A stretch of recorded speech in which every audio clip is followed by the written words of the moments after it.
Hello everyone, আসসালামু আলাইকুম। আশা করি সবাই ভালো আছে। আজকে আবার চলে নতুন একটি রেসিপি নিয়ে। আজকে আমি আপনাদের দেখাবো কিভাবে কলাপাতায় তালের পিঠা বানাতে হয়। চলুন তাহলে ভিডিওটি শুরু করা যাক।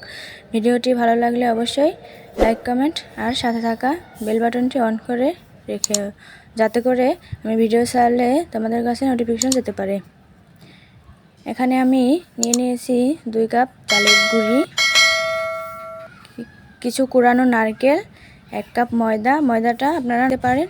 3 কাপ চালের গুঁড়ি দিলেও হবে। দিয়ে দিচ্ছি হাফ কাপ দুধ আর 1 কাপ চিনি, আর দিয়ে দিতে হবে স্বাদমতো লবণ। সবশেষে এবারে দিয়ে দিব 2 কাপ তাল। আপনারা চাইলে 1 কাপও দিতে পারেন, যার যার স্বাদ মতো। এবারে ভালো করে নেড়ে চেড়ে মিশ্রণটা মাখিয়ে নিতে হবে। কোনো প্রকার পানি অ্যাড করা যাবে না, এমনিতেই পারফেক্ট মিশ্রণ হয়ে যাবে।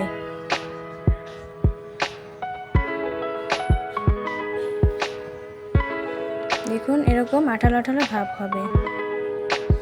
এবারে আমি নিয়ে নিব কলাপাতার মধ্যে আমি অল্প পরিমাণে মিশ্রণ নিয়ে চামচ দিয়ে একটু এভাবে নেড়ে দিয়ে আরেকটি কলাপাতা দিয়ে দিব।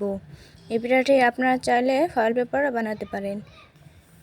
এবারে চুলাটা অন করে এর মধ্যে পিঠার মিশ্রণযুক্ত কলাপাতাটা দিয়ে ঢেকে দিব 6 মিনিট সময়ের জন্য। 6 মিনিট পর ফিরে আসলাম। চুলার আঁচটা মিডিয়ামে রাখবো। পর পিঠাটা উল্টে দিব। দেখুন, নিচের অংশটাতে ঠিক এরকম পোড়া পোড়া ভাব হবে।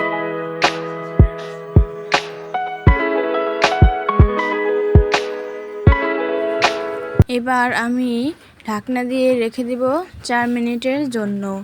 ফিরে এলাম 4 মিনিট পর, আর এই 4 মিনিটের মধ্যেই দেখুন পিঠাটা হয়ে গিয়েছে। এবার আমি নামিয়ে নিব।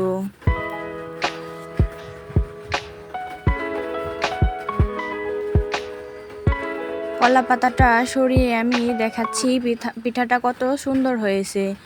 পিঠার 2 পিঠটাই কিন্তু হালকা পোড়া পোড়া হবে। এটাই এই পিঠার স্বাদের মূল রহস্য।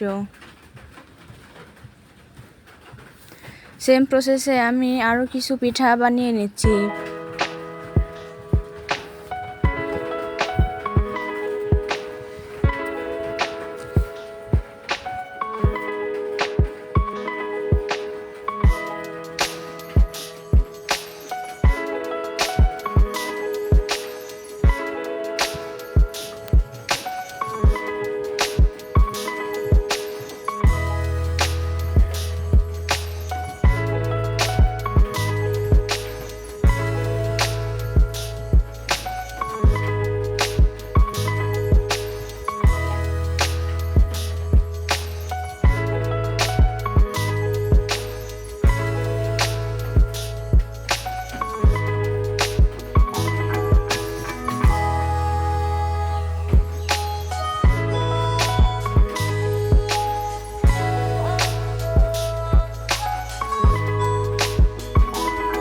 এই তো দেখুন কত সুন্দর হয়েছে আমার পিঠাগুলি।